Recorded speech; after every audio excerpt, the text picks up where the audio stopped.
like, that's your essence. That's what you're bringing here. And we need you here.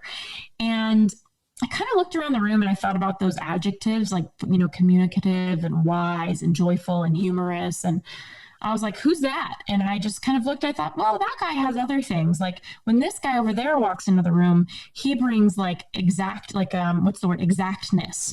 He's very tactical.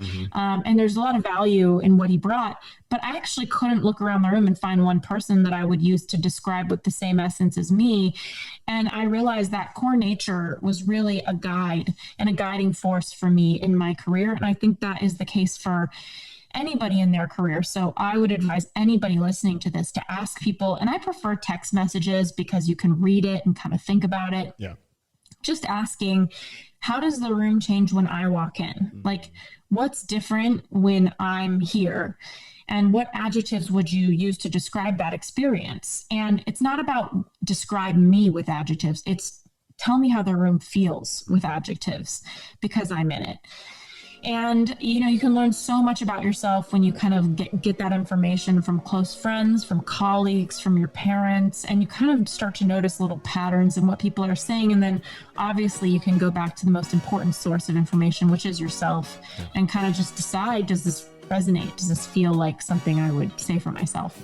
I think it's so freaking powerful.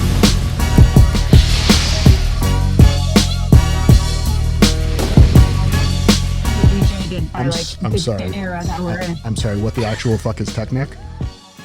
Tech neck is like when you bend your neck down, you get the little lines on your neck from like looking at your iPhone. Luke, have you heard of tech neck? Is this a thing? Okay, I guess I'm the only idiot who's never heard of tech neck. All right, fine. Well, besides tech neck and the fact that you're squinting and that you're a wannabe hipster, so for those of you again who don't know Ashley has such an incredible background, an incredible story. Former counterterrorism expert at the Pentagon, which is like absolute insanity, and a blogger, a Forbes writer, 2 viral TEDx talks, which we're definitely going to talk about, author of the new book U-Turn, which I'm so effing excited about. Is it next week that it comes out? Yeah, it's January 26th. Holy crap. Happening. Oh my God. Okay. So we're definitely going to talk about that. And the U-Turn podcast, which of course we'll put links in the show notes, especially our episode together, because I had so much fun on the episode on your show. Little John's next ex-wife is also some way that I would describe you because of your obsession with Little John that we'll also talk about. And the first person in the world that will hit the dance floor with you. If you want to dance, she will be on the floor with you immediately, and has helped over 500,000 people with her online job courses. So Ash, welcome to the show officially.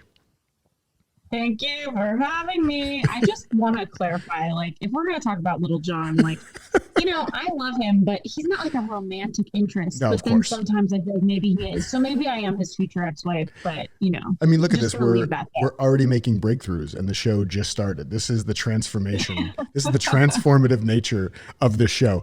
And I'm not lying about this, by the way. I actually want to show you something really quickly that I found that I just think is really amazing. When I say that Ashley is the first person who will join you on the dance floor, I'm not lying about that. This is a video, Ash, I don't know if you can see this, from you doing hip hop dancing at, I think it was at Sarah's house, right? Yeah. So yeah. That was my birthday. So this is, and just so everybody knows, this is 2018. This is a long time ago. So when did you discover that you wanted to be a hip hop backup dancer as your purpose in life? Honestly, Jason, I resonate with that and I would be so for it. And I don't know why I let that whole career like pass me by. I feel like so many career paths and lives are like little ships in the night, just like floating by. And I'm just accepting that I didn't choose that one and going through this like little stream of grief on an ongoing basis that it's like, I don't get to be that person. Because then again, it's never too late. If there's one message I'd have for anybody. I mean, I've always been a weird dancer, like I kind of discovered that I was good at it somewhat when I like totally freed myself on the dance floor in like 2014. Yeah. And people validated me. And that was the thing, that I thought my moves were weird. Like I have one move called the electrocution where you just kind of start vibrating. Can you show us? What does this look like? What does the electrocution look like?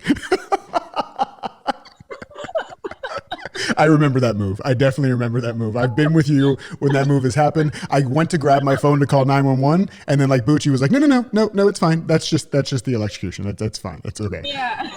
That It'll fade away in a second. that is so friggin' amazing. Oh my God. Okay, so we have so much to dive into. The first thing we're gonna do though, we play a lot of games on the show. We're gonna dive in right away to the first game. And one of the games we love to play is called OMiG, which is where we look at something from your Instagram and you kind of tell us the backstory of where this thing came from. So we already started with the dance video, but we're going to go a little further here. And there's a picture that I absolutely love of you and Pops in your hot dog outfits. And I would love to know some backstory about this picture on your Instagram. Honestly, my dad is a character. Do you know the other day I said, Dad, I love you so much. And he said, Really? And I said, Yeah. And he's like, Post it on Instagram and LinkedIn then. He's such a character. He is freaking hilarious. He is. And like this hot dog outfit honestly embodies who I am because I remember in college, like everybody would wear like sexy outfits for Halloween. And Yeah. I just never vibed with that. I was a lot more kind of cut from like a nunnery, like I just don't feel like I belong in sexual Halloween. Yeah. So even in college, my costumes were always kind of a buzzkill. Like I had a whoopee cushion that I totally would wear for any Halloween, anything. I was a pig. I was a tennis shoe. I was a red Converse tennis shoe. And here I am with my dad. We're matching hot dogs. That is amazing. The fact that you guys got in that together. I mean, I would consider those sexy hot dogs. I mean, I've seen hot dogs in my life. Those are two of the sexiest hot dogs I've ever seen together. So, I mean, you guys did kind of do like the slutty, sexy hot dog thing without even trying. Totally. I don't know if we're going to fit in it anymore because of the COVID-15 we just gained both together throughout this pandemic. But hopefully we're still a sexy hot dog. I think you guys, to me, my dad. Yeah, to me, you are, 77, you guys. he's a sexy little hot dog. Is he 77? He's 77. Doesn't he look like Benjamin Button? Like he looks like he's 45. He is a good looking dude. He looks really young for his age. And he's obviously in a lot of ways played a really pivotal role in your life. And he shows up a lot in the book and in some really powerful ways and some really powerful lessons. And there was one story in particular that I really resonated with. And I'd love to kind of hear a little more about this and have you share a bit more of the story. But this whole thing when you were 10 years old and you got luggage for your birthday, which no fucking kid wants luggage for their birthday. And of course you reacted to that as a 10-year-old. I reacted. Yeah. And then I something. was a little bit spoiled. Yeah, no, but I mean, come on, a 10-year-old getting luggage. Come on, we would all act the exact same way. But tell us more about that story. And then, and even more importantly, kind of what came out of that, like the latter parts of the story when you went in and found your dad in his room and all that stuff. Can you tell a little bit about that story? Yeah, well, so growing up, we had a really big house. My dad had a lot of success. He dropped out of college and created a financial firm, and it became the biggest bonds firm west of the Mississippi. So he created a lot of success at a young age for himself. I went on to mirror his creation and also mirror his experience with success. I had a lot of my thinking influenced by how he saw the world. And when the dot-com boom kind of started, he ended up having to close the doors on his business. A bunch of different things happened, and he had to make that hard choice that I think a lot of entrepreneurs have to make, and we ended up moving to a smaller house in a different neighborhood. And I actually remember in my little kid brain kind of being excited about it, thinking like, oh, it's a smaller house. Their room is closer to mine. And I liked that. Yeah. So it's just funny to think about like our little kid brains and how as adults, we think the bigger the house, the more money, the better. And yet little kid, and you're providing for your kid and you tell yourself, this is me being a good provider. And yet here I am at like 9-10 years old, just being so excited to move into a little house. And it was my birthday. He'd always gone above and beyond. He gave me like a train once that went across the whole house and around the whole house. You could ride a train around the property. No way. Yeah, he was like all the way kind of gift giver. And he's a little kid inside. So it kind of makes sense. Like my dad is such a little kid inside. And so, but he always tells me, even though he looks really young, he's like, well, if you cut me open, you'll see that I'm still 77. So a little bit morbid, Dad. He ended up, a little more on that, but he ended up moving into this house. I think he was probably feeling down, and he gave me luggage for my birthday. And it was like primary colors. It was like yellow and red and blue. And I just remember opening it. And when you see the box of a gift and it's kind of in that moment where you're like, there's a possibility that whatever's in the box isn't what the box says. And Yep. I'm going to like live on that possibility. So when I saw the box, I saw luggage and I was like, no way, in my little 10-year-old brain. And then I opened it and there was the luggage and I just threw a tantrum. And I think that everybody actually does tend to have some little bit of birthday trauma. There's so much to birthdays. There's like inviting people, people don't show up, people flake last minute. The person that was the most important person isn't coming anymore. And now you're with a bunch of medium people. There's like a bunch of weird stuff with birthdays. Yeah. And so for me, I kind of had my first birthday trauma when I was 10. And I just remember kind of thinking to myself, like, he doesn't care about me. Like, this gift this means he doesn't understand me. And I think gifts are kind of a thing that people sometimes will use to gauge whether somebody understands them. Like, if somebody really knows you and then they give you this really weird gift, it's easy to think like, do they really know me? That was so weird. But then you also want to be grateful. And there's all these social norms and rules and expectations of being a gracious gift recipient. And so for me as a kid, I remember just really feeling like he doesn't understand me. Why am I getting this? Where's the fun present? And I was a very artistic kid. So I was expecting like something very creative. I don't know. I mean, he gave me a horse off of a carousel that was life size. I could ride it in my room. There's so many magical things. And so I remember when I threw my tantrum, I kind of looked over at him and he just looked totally deflated, and I was probably being the most spoiled kid ever. And he went to his room and he was I don't know if he was crying, he was just struggling to breathe. And I came through the door and I said, I'm sorry. And he said these words that stuck with me always. He said, this is going to kill me.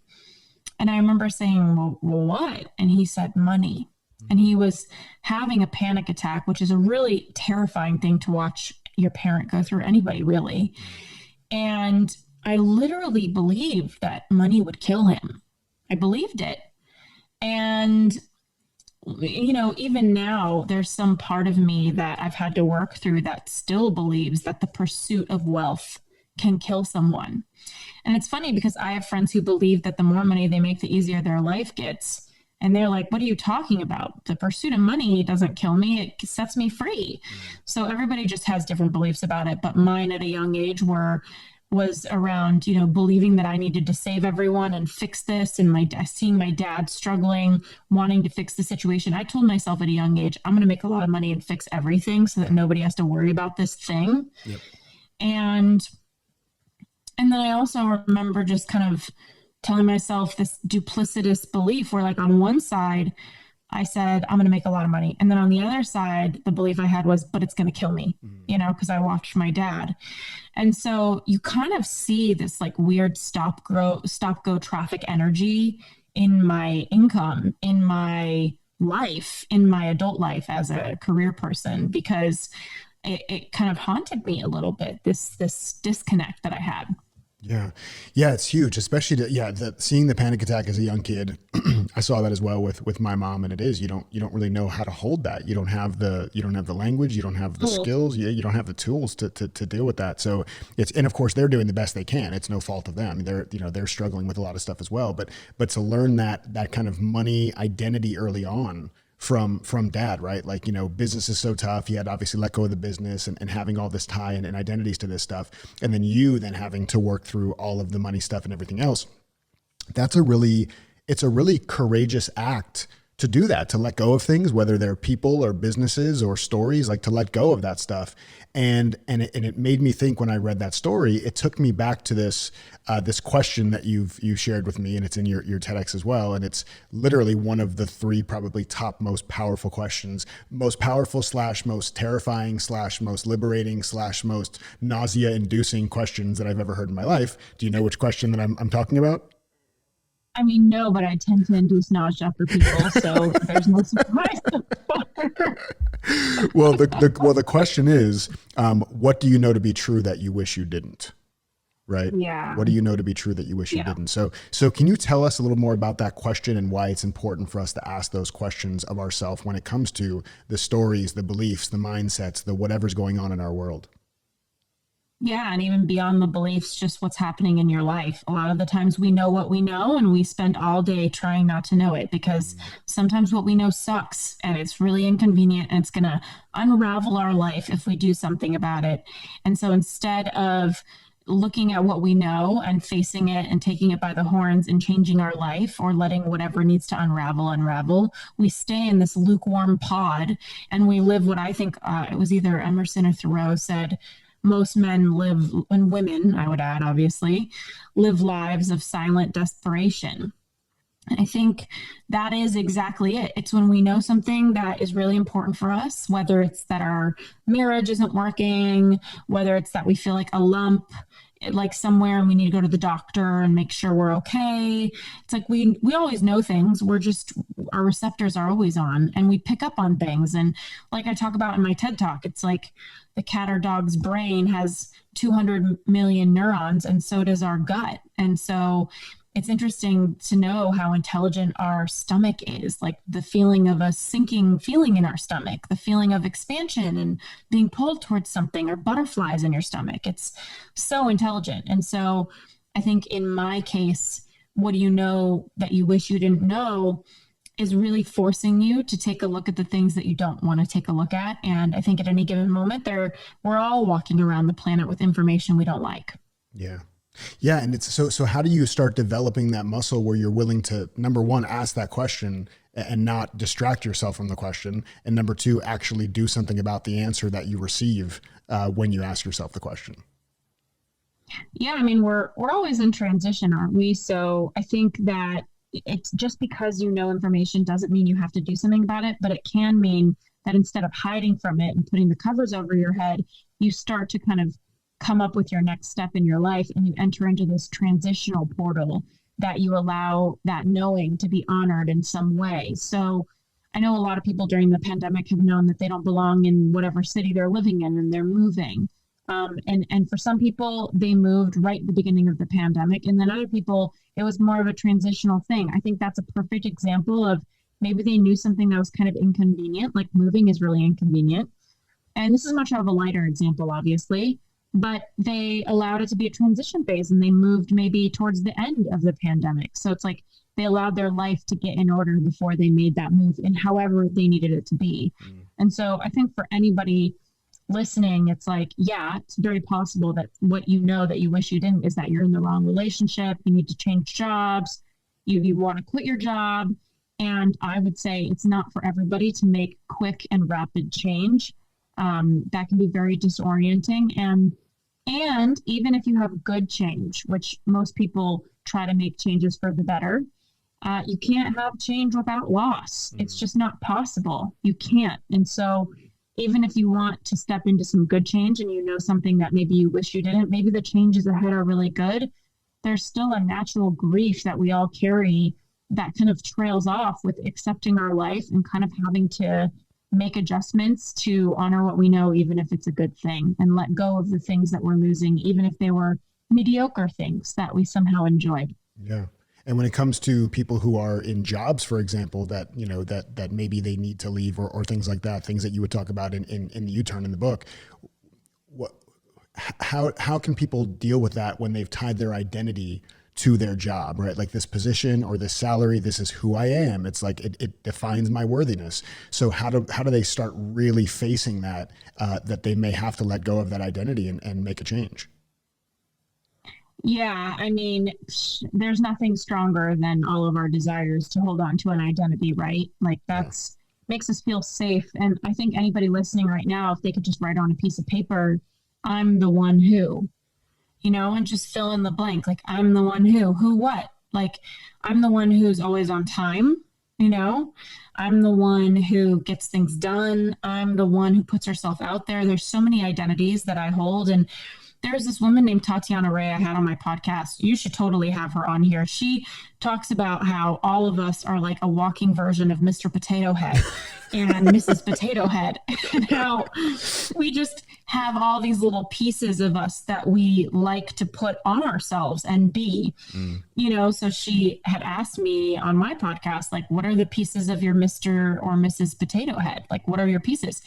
And as you know, one piece is that I love cupcakes. You totally delivered me cupcakes, and I was up all night with stomach issues because I Oh love God. cupcakes I hope it so wasn't much. from the cupcakes. I feel terrible. I mean, You shouldn't. It's not. I laced half the cupcakes with LSD. So I don't know if maybe you ate one of the ones that I laced with LSD, but Amazing. that could be it. No wonder I was like having a spiritual awareness while I was like shitting my brains out or something. Thank you, Jason. My pleasure. So Mr. and Mrs. Potato Head, Oh, we're adding these yeah. things on. Yeah. And Yeah. that's part of our So identities. cupcakes was one, Yep. rap music was another. You have that on your little Mr. Potato Head for sure. Yep. We love rap music. Oh yes.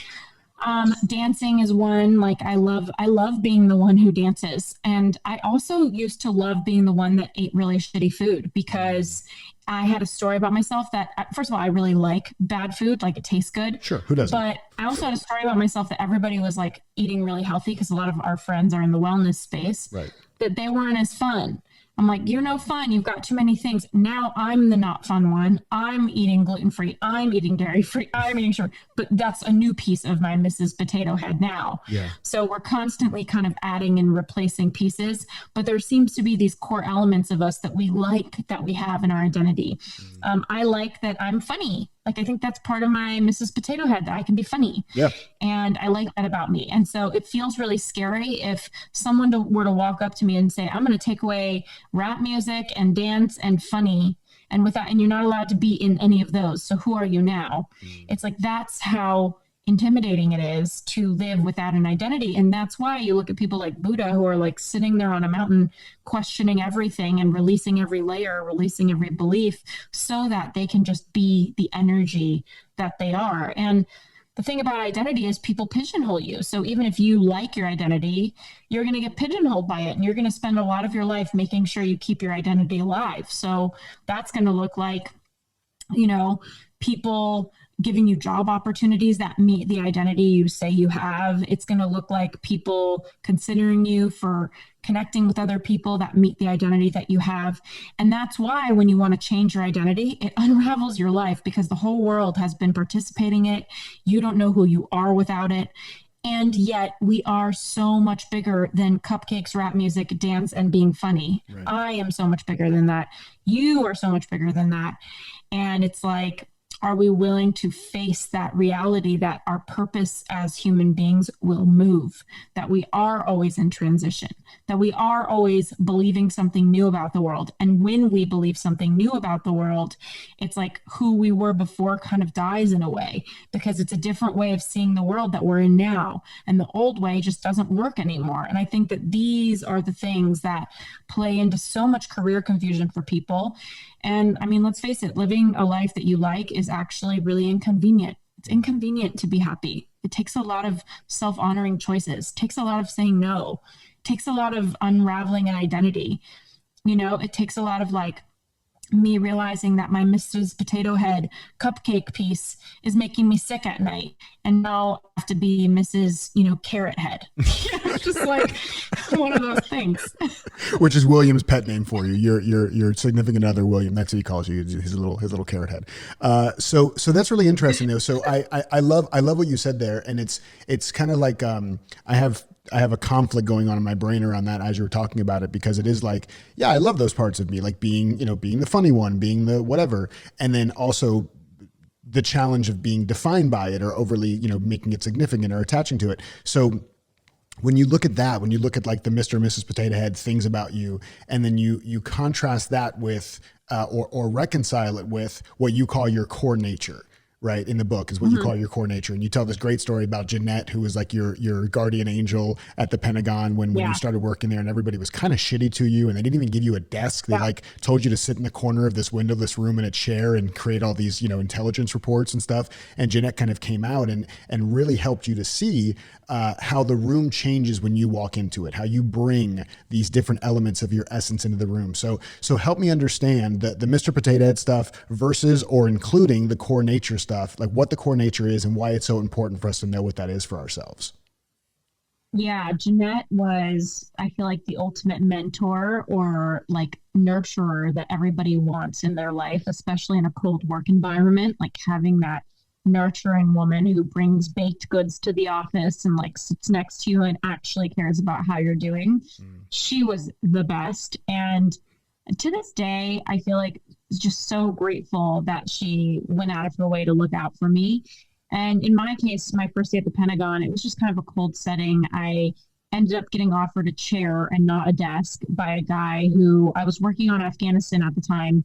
And he told me, like, this is going to be like women in Afghanistan and you have to wait to get your desk. You got to earn it first. He literally said this to you. Like this was acceptable behavior in this environment. You know what's so crazy is that I don't associate the Pentagon with, I was a contractor there. I don't associate it with like mean people or like even misogyny, like completely. I don't think just because there's a lot of men in the military, I actually had it sounds like weird to say, but I had a lovely experience with a lot of people at the Pentagon. Yeah. You know, but this guy in particular, I think, you know, even right now, the times that we're in, and I won't get political because I don't even have enough opinions about it, but you know, watching a bunch of people climb into the Capitol building with like weapons and all of that.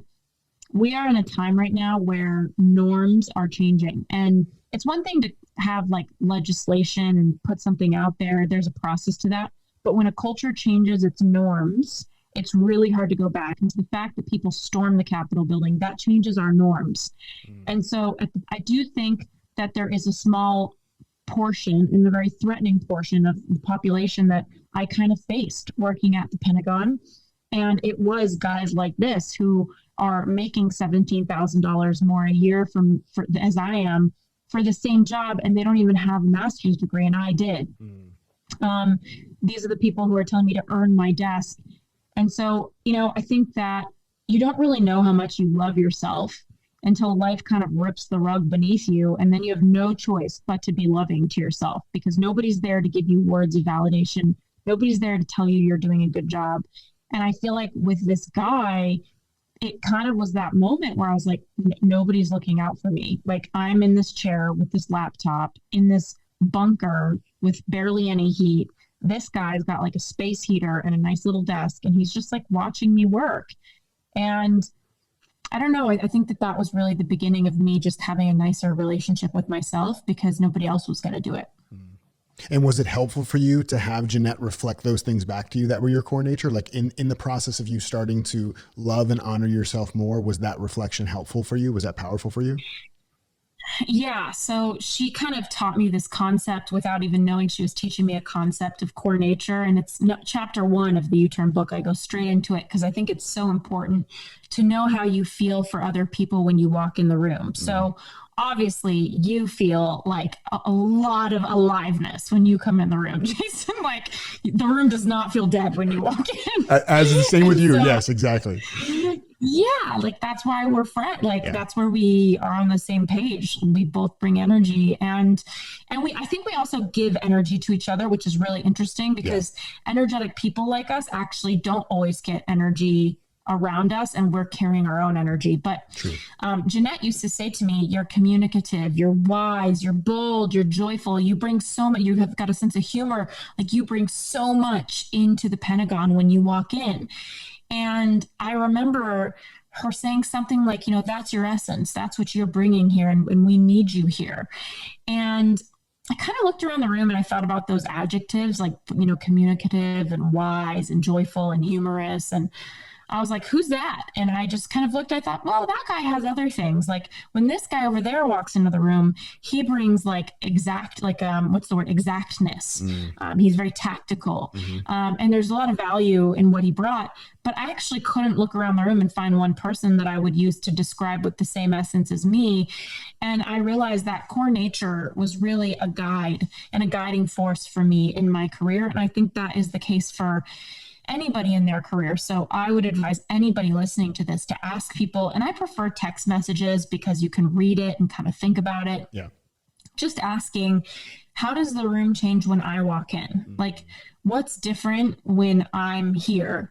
And what adjectives would you use to describe that experience? And it's not about describe me with adjectives. It's tell me how the room feels with adjectives because I'm in it. And you can learn so much about yourself when you kind of get that information from close friends, from colleagues, from your parents, and you kind of start to notice little patterns in what people are saying. And then obviously you can go back to the most important source of information, which is yourself, and kind of just decide, does this resonate? Does this feel like something I would say for myself? I think it's so freaking powerful, and something that I think we don't do enough of. And I think that the challenge with that too, at least from people I've spoken to about things like this, is that even when you get that information, we sometimes have a tendency to downplay and discount that. Like, okay, yeah, fine. When I walk in a room, the energy changes, blah, blah, blah. But that doesn't matter in my professional career. I need to be the best at the tactical stuff or the best at the whatever stuff. And not to say that obviously mastery in your craft is important, but can you talk about why it's so important to not downplay and discount your essence when it comes to your career search or even being an entrepreneur? Yeah, I think people get tired in their career when they're overriding who they are in any way. So that could look like working in a career that requires a core nature of you that is completely outside of your essence. So if you're communicative, chatty, bold, funny, wise, and you put yourself in a research room like I did at the Pentagon, it's pretty quiet in there. There's actually one time when I left the Pentagon, I was still working in intelligence and security, and my cell phone went off. And there was, I worked at a political risk consulting firm, and there was like a kidnap ransom room in the London office where they negotiate literally to get people free from Fortune 500 companies who have been kidnapped for ransom. Wow. And my cell phone rap music just came blaring out like I must have pressed something, and it felt so symbolic. I'm like, wow, my essence and my energy that I'm bringing in this room does not match where I am. And it's not to say that all of the analysts around me don't have like a fun streak going on inside of them, that they could totally leave and have a great fun time with me. It is to say I could feel that mismatch. And so I think it's important for anybody listening to say to themselves, like, am I working in a career or a job that is requiring me a significant percentage of the time to be in an energy that isn't mine? Because that's tiring, and it's very common, and it doesn't have to be really hard to figure out where you can match your energy. I think it just comes back to knowing what your energy actually is and how to understand what careers can sync up with that. Like a career that would sync up with me if I wanted to go back in the workforce, I could be like a real estate agent or a talent agent. People who are using that, I'm using words and chattiness and humor to translate into my life in some way and into other people in some way. So I think knowing what those words are for you is key. I think that's huge. And I really, really invite everybody to truly do that exercise. And it totally aligns with something else you said in the book, that the best career is not one where you only do what you love, but one where you honor who you are. And I think that exactly what you talked about, knowing your core essence, knowing your core nature is so important. You mentioned something, a word a few seconds ago that I'd like to go back to, the word kidnap. And so I remember it was March 9th, 2019. I know because I found the text message this morning to validate this. Oh my gosh. Just after midnight, we had just had a big Mind Valley event in LA, and I was hanging out at a little lounge in Santa Monica, and I get a text from you that you just had the craziest thing happen to you. And so I'd love for you to tell a little bit about that story of what you were texting me about on March 9th, 2019. Oh my gosh, that's so funny, because I've been recently wondering, I'm like, when did that happen? My dad got a phone call. He was in the kitchen. I was at a restaurant with a friend, and I met a famous astrologer and convinced her to give me a free astrology reading. Anybody who knows me knows that is like my make-a-wish. Totally. And so I'm sitting at this restaurant with this astrologer. I'm so excited. My phone is so off because I just couldn't want to be anywhere else. My dad was in the kitchen of his house. He got a phone call, and it was from an unknown number. He said the number was in Mexico, so it wasn't like a private ID. It was just a number he hadn't had saved in his phone. And he answered the phone, and the first thing they said to him was, "We have your daughter." And my big sister passed away a couple of years ago. I think only a year and a half prior to that incident. So obviously my dad was super fresh from one daughter lost, and the only thing that could be worse to him is the other daughter he has lost. So this guy said, "We have your daughter, and if you don't follow everything I say right now, we're gonna kill her. And there was a screaming person in the background, and it sounded like a woman. And my dad, your amygdala, your brain just gets totally hijacked when you're under distress like that. So he just followed everything the guy said. I started getting phone calls while I was like in this restaurant. And I remember thinking, like, why do they keep calling me? And while they were, I guess during this whole process, my dad made it to the bank on the phone with them and was going to wire them money to let me go. And, it's so hard for me when people will judge somebody like that, like judge my dad for, doing the best he could in those moments. I feel like when you're scared and you have your most important thing threatening you. So he went to the bank and he went to wire me money. And right before he did, I got a text message from a police officer because my mom had called the police in the other room. Mm-hmm. And they were afraid they were being watched in their house. Like they didn't know where these people were. Right. And I got a text, this is LAPD. Can you please call? This is an emergency, family matter. So I'm thinking my family, I haven't even thought about this, but it's funny when I tell a story, I don't think about what I was feeling because there was so much going on. Yeah. But when I got that text, I thought, like, did my parents get in a car accident? Like, are they okay? And she just said to me, or the guy said, your parents are potentially in a scam. Are you okay? And I said, yeah, I'm at a restaurant right now. I'm getting an astrology reading. Like, what are you talking about? And he yelled across the phone. He said, I have her on the phone. I have her on the phone. Hang up the phone. Don't wire the money. Hang up the phone. And then my dad came sounding, this must have taken years off of the poor guy's life. Like he's already 77, looking good. I swear it's kind of like a presidency. Like he looked like he aged just from that. And he gets on the phone and he just sounded so jumbled, so fragile. And he said, is it you? And I said, yeah, Dad, what's going on? And so he just broke down crying on the phone. It was just so awful to hear my dad like that. My mom was like completely all over the place saying they must have been scammed. Somebody called them saying that they had me. They couldn't reach me and they were scared that it was true. And, they told them that if they call me, that they're going to kill me, which is just all part of the tactic. And later, we would find out this is happening to people all over the world, like fake kidnappings, fake ransoms. And if you're really good at doing it fake, you can, follow somebody and find out when they're not home and when they're not on their phone so that you can make this even more feasible. But it was really traumatic for my dad. And I give a TED Talk about it and all the things I learned. And you helped me edit it, write it.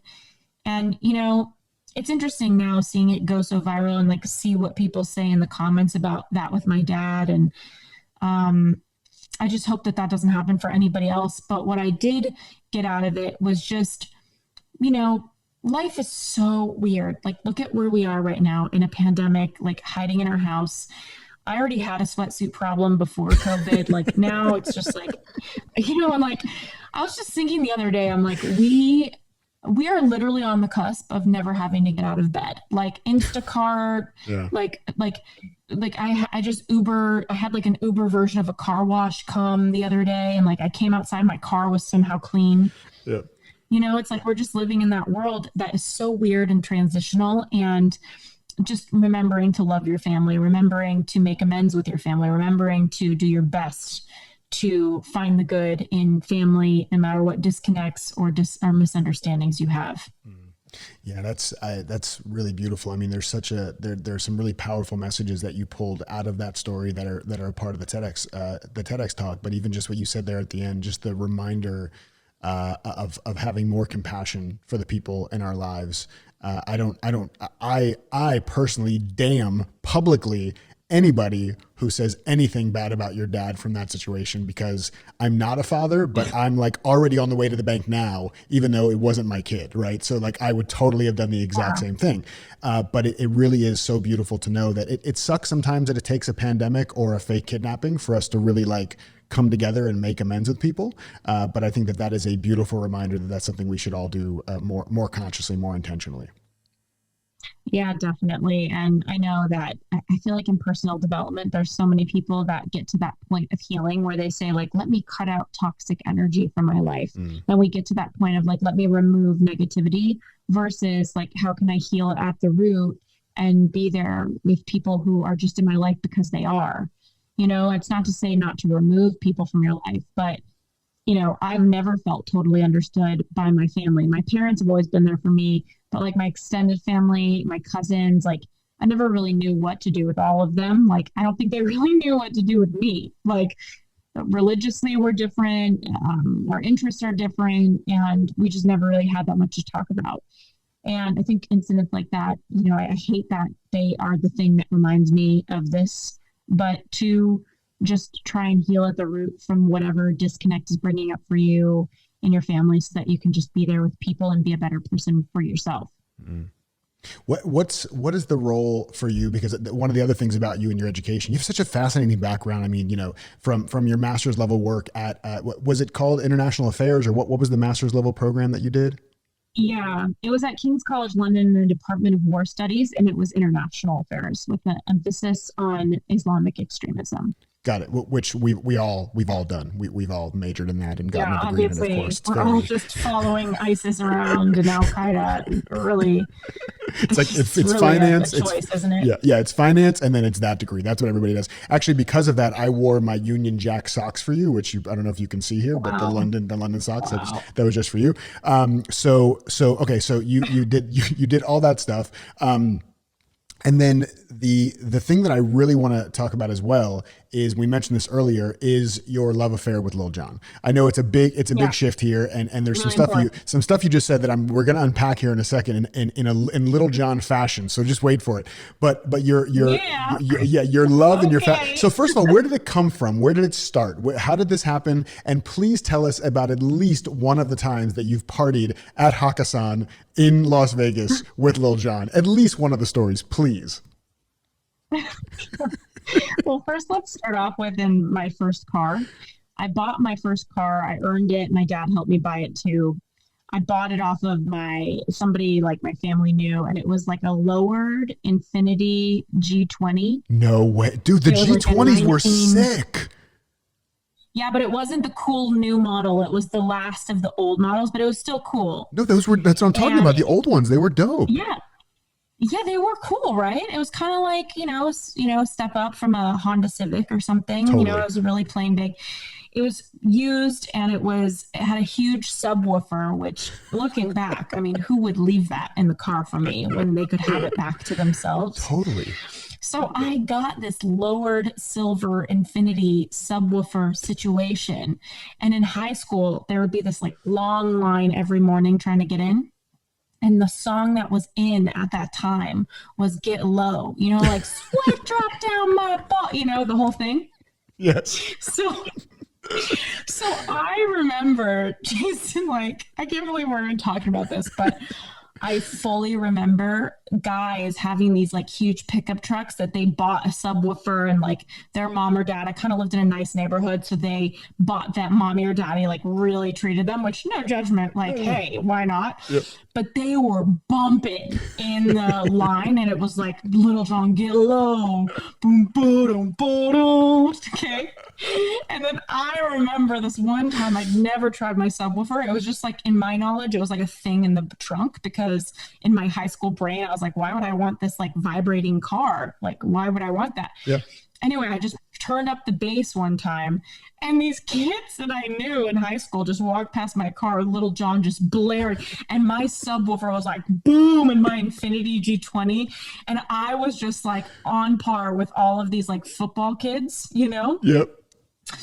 Not to mention, in high school, I was nominated for Best Eater. I lost. I got second place. Wait, what are the KPIs? What are the key performance indicators of being a great eater? Actually, I'm so glad you asked. I feel like you know this about me, but I had a chicken wing contest at Hooters in Hollywood to prove myself. I know nothing about this, Ashley Stahl. I know nothing about this. Chicken wings. I threw up. This other guy totally won. This guy on the football team, he was like a big person in life. Like, he looked like I mean, muscles, he really ate a lot of chicken wings that day and he did not throw up. He did. So you wait. So Were he you won. were you second place though?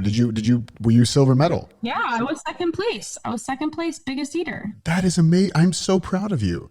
I'm so proud of you. Instead, That's okay. instead I won cutest couple with a boyfriend. Okay, where were we? No, wait. So you won cutest couple. So you went from best eater to chicken wing puker upper to cutest couple. This kind of is your life in a nutshell. That you just you excel in all the things. I mean, can't be like the rest of them. Gotta live. Oh my God. Okay. So then tell again at least one of the stories of you with Lil Jon at Hakkasan, because I just think it's amazing. Well, now you guys all understand my nostalgic roots and connection to like Little John just from high school and even throughout college. And I just was so liberated listening to him. And he was where I discovered how to dance, obviously. And there was one night at Hakkasan where I was there with our friend Amanda Bucci, and we went to a bar. We weren't having fun because of all sorts of different reasons. We tried to go to a different bar, and what's the bounce? Is it a bouncer at the door? Sure, yeah. The bouncer kind of had that vibe that they all have in Vegas and even in LA, where it's like, who are you? And unless you're the most important thing, you're not getting to dance tonight, which is so weird. So the dance police. I was like, Amanda has people who follow her on Instagram, and I've never thought about using it in this way, but I was like, she'll post about Little John. She has followers that will want to see it. Like, I was just desperate. She'll post about Hakkasan. We'll post anything. My friend, like, Amanda's like looking at me like, what?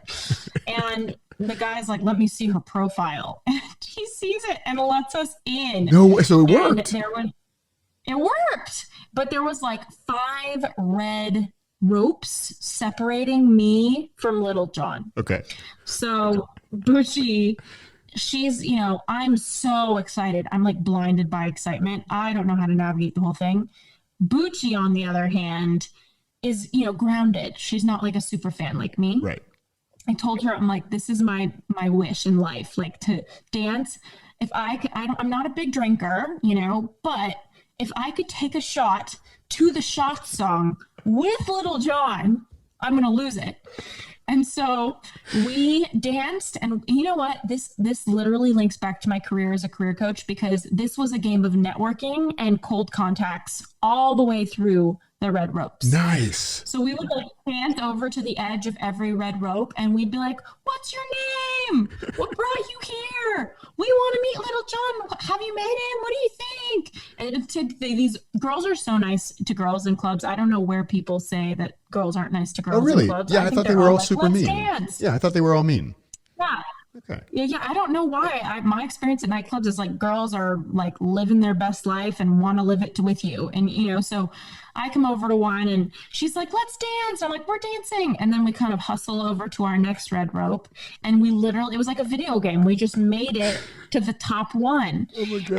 And when we finally made it into Little John's booth, which was kind of embarrassing later because I told everyone we know that I got to Little John's booth, and everybody's like, oh, I'm friends with him. Oh, we like had dinner the other week. I was like, oh, this is embarrassing. Like, I'm putting this guy on this pedestal. So anyway, we hustle there, and next thing I know, it is the shot song, and they are handing out shots at Little John's booth. It was if I have ever manifested anything, it is exactly that vision. So I'm like dancing with his cousins or something and Amanda and flipping my hair, and I'm just living my best life. And the bouncer had to come up to Amanda multiple times because there's a piece of duct tape on the floor, and the duct tape was like, this is Little John's DJ box, like don't trespass, and I just kept trespassing.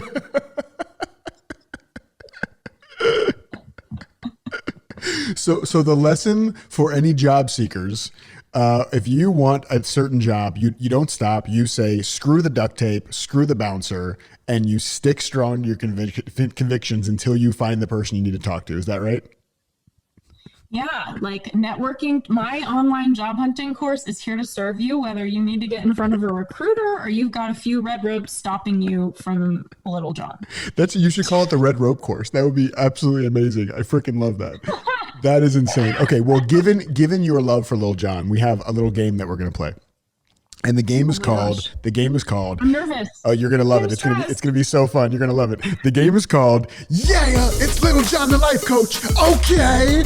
So that is our game. Okay. And so the game is, we are going to look at actual Lil Jon song lyrics and see that beyond the partying, he's actually secretly coaching us to live our best lives. Are you down for that? People have told me that he is highly spiritual. I believe it. And you Yeah. have a degree, you have a master's degree in spiritual psychology from the University of Santa Monica. So if you can spot the spirituality in Lil Jon, I believe it 1,000%, 1,000%. Okay, so here we go. So the first song we're going to look at is the song "Let My Nuts Go." That's one of my faves from Lil Jon, and the lyric is, "Got no time for you trifling ass broke breezies." So to me, when he says "got no time for you trifling ass broke breezies," to me this isn't about energy management. This is about making sure you Yes. surround yourself with people who are not energy drains and who instead give you energy. And we were kind of talking about this. So I'd love for you to talk a little bit about that. Like, and you kind of mentioned this just a few minutes ago about the energy management thing. How important is it for us to manage the energy of the people we're around, or look at our own energy management and choosing the people that we're around in our lives? Yeah, I think being intentional is always a good idea, especially when it comes to the people that you're listening to and making life choices because of. Like, I am always seeing you or, our friends, and when I see them, they influence the choices I make in my life. They influence my vision, they influence my career.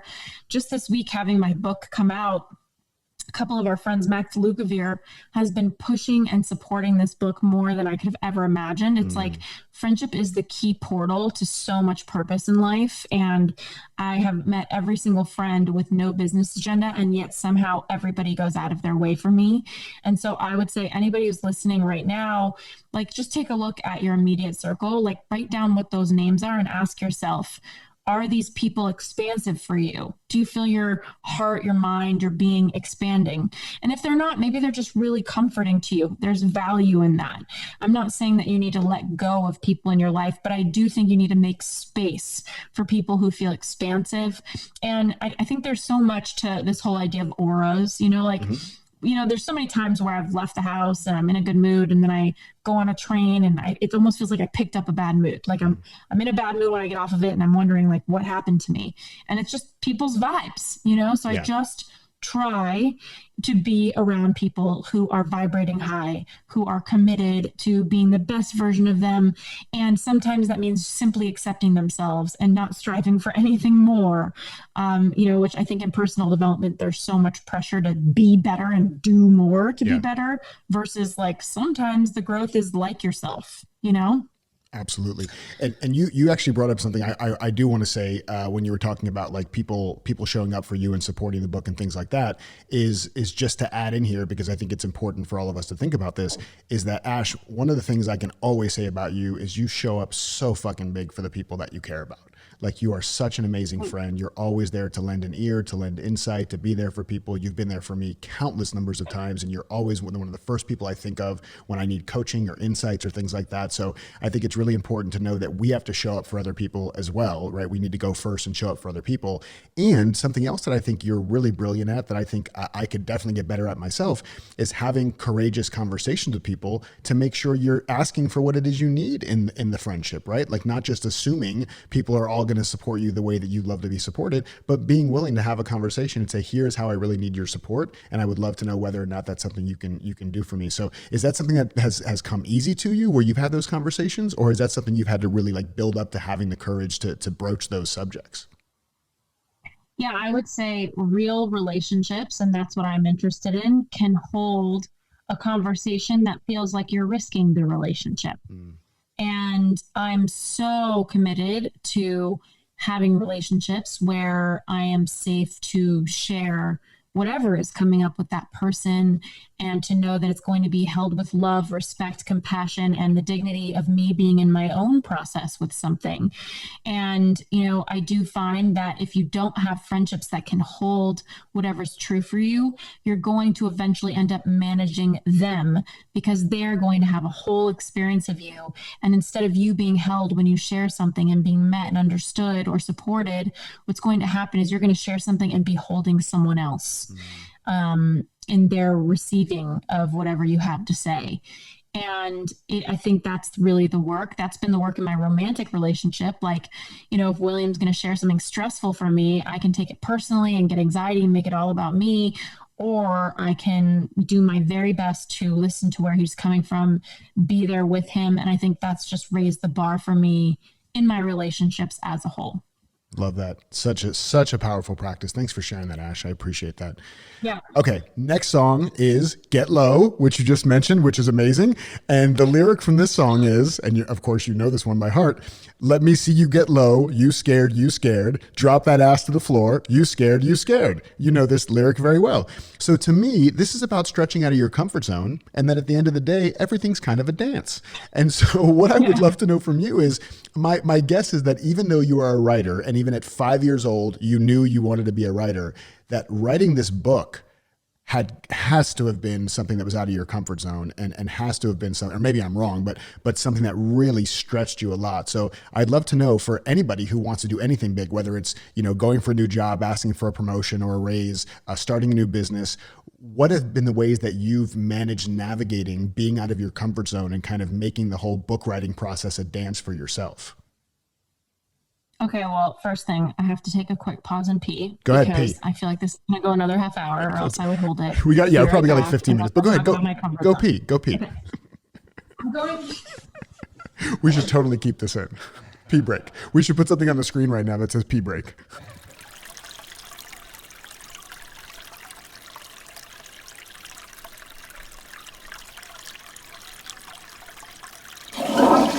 No, I've got it. So you were saying, like, basically, how do you step outside your comfort zone in your career or make changes? I mean, with this book, obviously, that's a whole different level. I started my career outside of my comfort zone, and I've lived there the whole time. And it's kind of like this guy, Dan Sullivan, has said, and I feel like I've said this with you before. He says, fear is wetting your pants, which, I mean, I literally could have just done that right now. But I wish you would have. He said, courage is doing what you have to do with wet pants. And I feel like I've just been walking around with wet pants since 2010, like 2009. So I remember when I moved to Washington, D.C. to get my job in counterterrorism, I asked my college for an alumni list. There was like 2,000 names on this thing of people who moved to DC who went to my university. And I worked my way through that list. I cold emailed, cold called, cold networked with anybody that would network with me. And I viscerally remember this like awful feeling in my stomach, like walking down the DC streets, because it was just so stressful on my nervous system to be jobless and to have almost no money. My apartment, my row house, had bed bugs. It was like $500 a month, and it was what I could afford. And so I've been uncomfortable since day one. I've been having to own it since day one. And the only reason I did that, and I think it was a blessing that I had a job I really didn't like early into my career. I graduated during the recession with my graduate degree. I really thought that a lot of good things would happen for me in my career. I was really excited about it. And then after applying to jobs for 3-4 months and sleeping on my parents' couch and in my high school bedroom, I just kind of realized, like, okay, this isn't working. And I bought into that myth that we all tell ourselves, that I had to take what I could get. Yeah.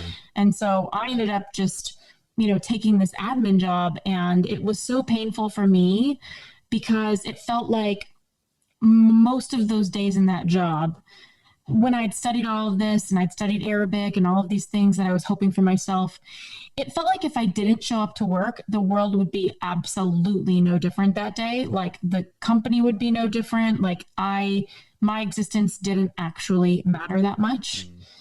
And it felt like I wanted my career to have some sort of impact. I wanted it to matter in some way. And when I moved to DC, I'd kind of already gotten to that place of, the only thing more uncomfortable than putting myself out there is living this like life that I don't want, And I don't know why people are in a life they don't want, and they don't make it more uncomfortable for themselves to realize how horrible that feels to be in a life you don't want. And to make friends with the idea of putting yourself out there, because it is your golden ticket to getting out of that life you don't want. And so for me, I'm super grateful to my younger self for like biting the bullet, moving to DC, not knowing anyone, working my way through an email list of people that didn't want to talk to me, coming up with, out of 2,000 people, probably 100 meetings. And getting a few job offers and just making things happen for me in my life. So I've been doing this. And even at the Pentagon, they tend to scoff at you if you are a civilian and you don't have military experience. I was in a leadership role. So I remember the head of my bureau looking at my resume, kind of like scoffing at it. And I just kind of had to throw up and show up, like go to the bathroom, you're nervous, you don't feel well. And God, that took so much masculine energy out of me, like for me to push through and ride over and make happen.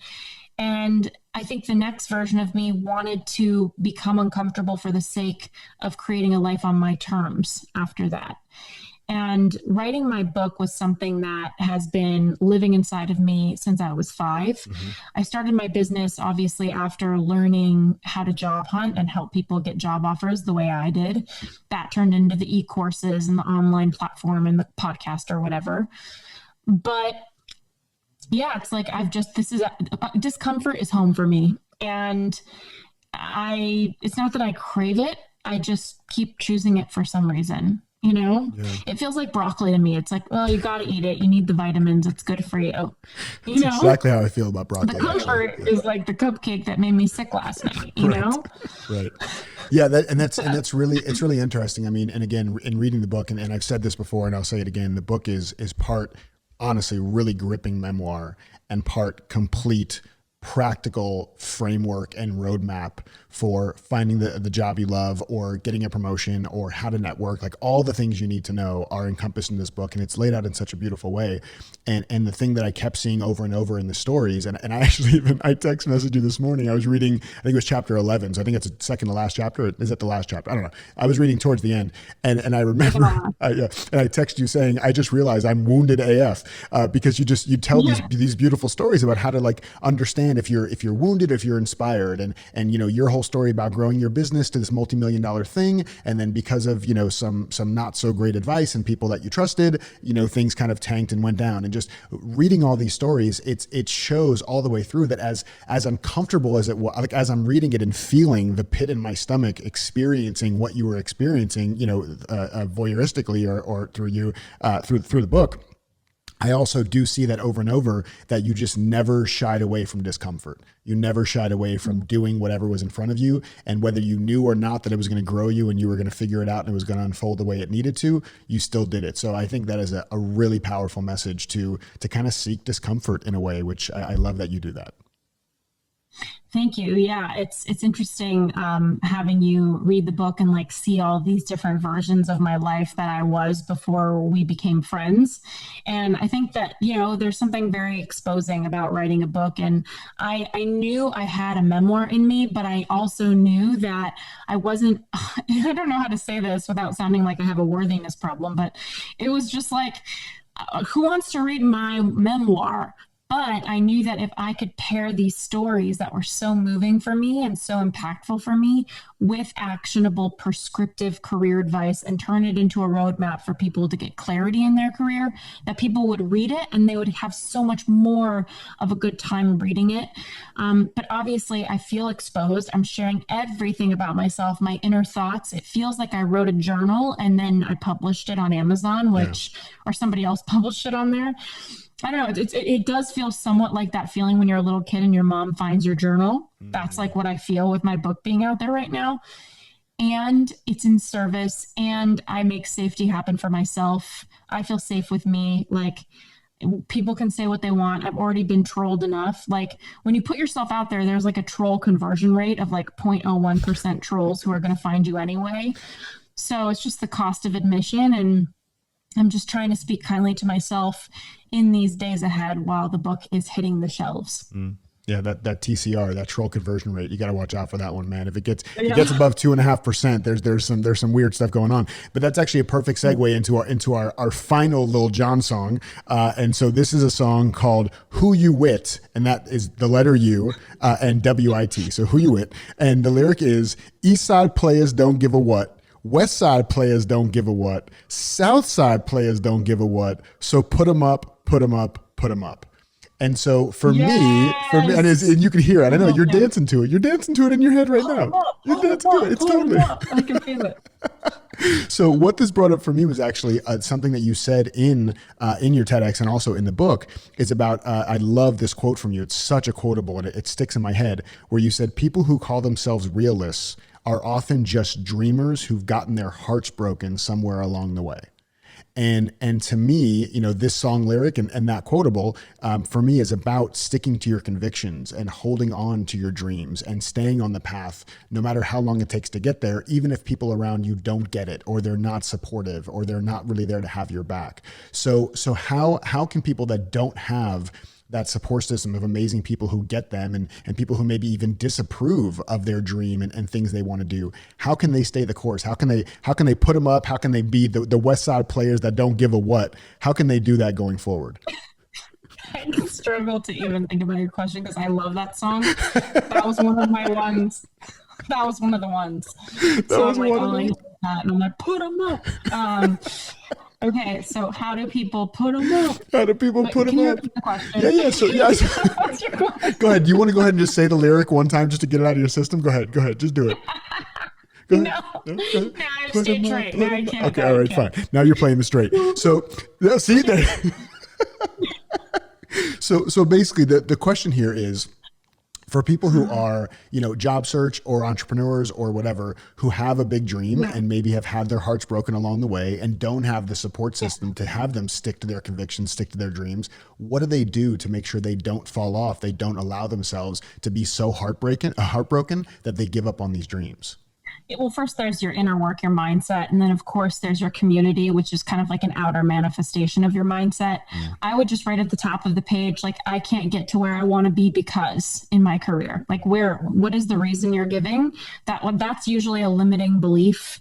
And then I would forgive yourself for believing that, because the truth of the matter is there's someone out there with less experience than you exactly where you want to be. And they just thought that they could, and that's what they did. And so I think for you, it's forgiving yourself and knowing that forgiveness with yourself is like a boulder and you just chip away at it over time. It's not like you forgive yourself and the thing is gone.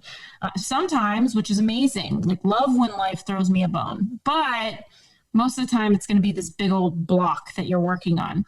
So I think just forgiving yourself, and I learned this at University of Santa Monica. I know you know this one too, which is I forgive myself for buying into the belief that I can't get to where I want to be because I don't have enough experience. The truth is, I came into the world with the same brain cells as everybody else, and some people are out there doing the thing I want to do without experience. So I'm going to be one of those people. It's just about how you talk to yourself. It's also about noticing when your peace is disturbed. Like, when do you feel off kilter? And then starting to ask yourself, what am I believing right now that's making me feel so off? And tune into, what are you thinking? And then kind of forgiving yourself for those. I remember before I started dating William, the dating world was like such a crazy thing, right? And I mean, you could tell me all about. And so I would have this weird moment on a date where I'd be like, oh, I don't want to be here or something like that. I'd feel distressed. I would go to the restroom to just collect myself, like wash my hands, just think for a second. And I realized, like, oh, I feel really dysregulated right now. What am I thinking about? And the thoughts were like, it wasn't even about the guy I was on the date with. It was about like what it meant for my life. Do you know what I mean? Like, oh, I'm never going to find someone like that. Look at this or whatever.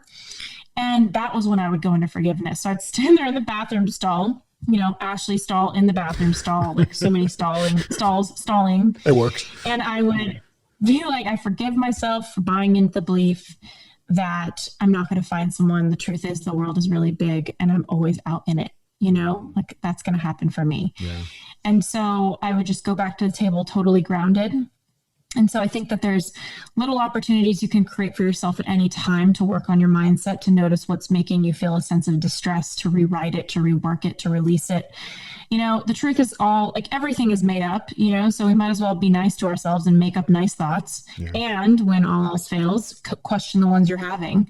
I think also having a community, doing personal development. I'm always trying to invest in myself, join a mastermind, things like that, just to work on myself and be around other high vibe people who are doing that.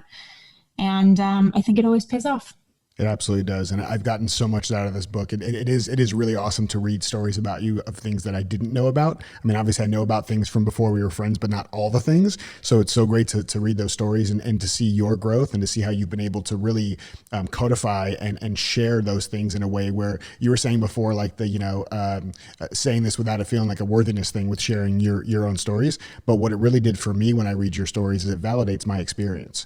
And when I don't feel like I'm alone in my experience, that's one step towards self-forgiveness, right? Because if I think I'm the only one experiencing this stuff and what's wrong with me, why am I stressed? Why am I anxious? Why am I down? Why am I disconnected? Whatever it is. And I read a story from somebody like you who I love and I'm inspired by and who I look up to, then I'm like, oh, okay, it's okay. I'm not alone in this. And that is a step towards forgiveness and healing for me as well. So it's been massively powerful. And I appreciate you sharing those stories.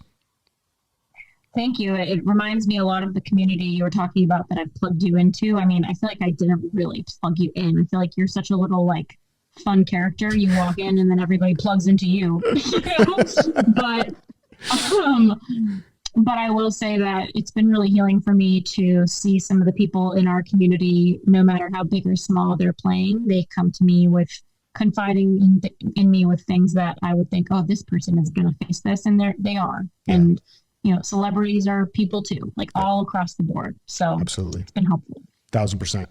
Okay. So besides the lessons that you've learned from all of your stories here, and of course, being in relationship, being in business, these are all great lessons for things that can help you learn. There's somebody else in your life that I'm guessing has taught you some really good lessons. And it's our darling Jupy. Look at this adorable picture of you and Jupiter. Now, this is when he was a baby. He's now 430 pounds and looks like a sumo wrestler. Yeah. But this is an adorable picture of you and Jupy that you and William are loving and taking care of. I'd love to know, in raising Jupy from a puppy after driving 10 hours to go pick him up in a car, what are a couple lessons you've learned from being Jupy's mom? I would love to know some of the things you've learned through this whole process.